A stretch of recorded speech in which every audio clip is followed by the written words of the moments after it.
Nous disons aux jeunes qu'aujourd'hui nous vivons dans la paix, c'est très bien, mais c'est le fruit de l'engagement, c'est le fruit d'un combat, c'est le fruit d'une lutte.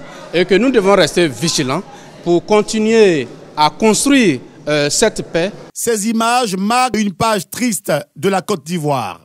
Cette exposition photo retrace ces moments difficiles après l'élection présidentielle de 2010. On est arrivé au golf avec un seul pantalon, une seule chemise et bien sûr un seul dessous. On est bloqué au golf.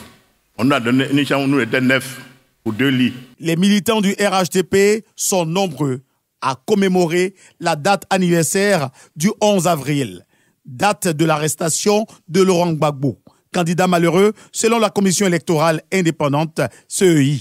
Un film documentaire est projeté dans la salle. Il évoque la politique ivoirienne jusqu'à la cession au pouvoir d'Alassane Ouattara. Le soutien du président Bédié et de tous les alliés est reconnu.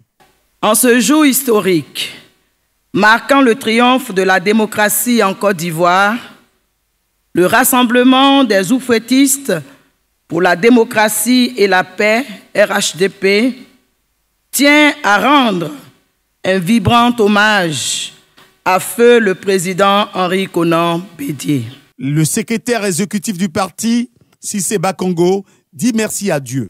Ce jour mémorable du 11 avril 2024, soit 13 ans après cet autre 11 avril 2011, doit rappeler à notre souvenir que Dieu est juste, que Dieu est juste, que Dieu est justice.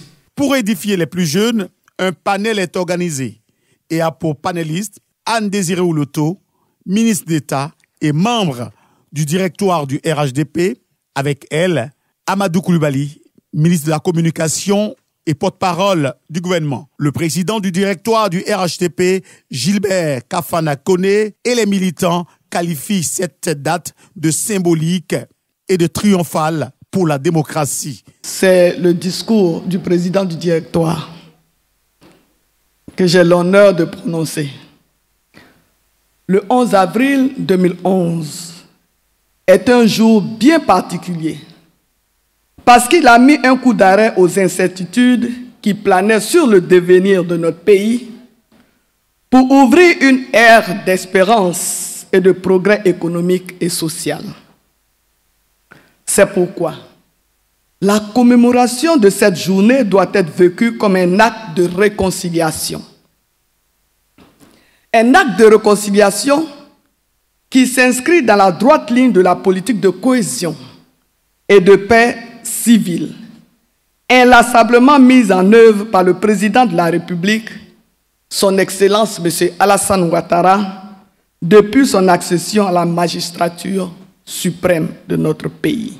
11 avril 2011, 11 avril 2024, cela fait 13 ans que ces événements se sont déroulés.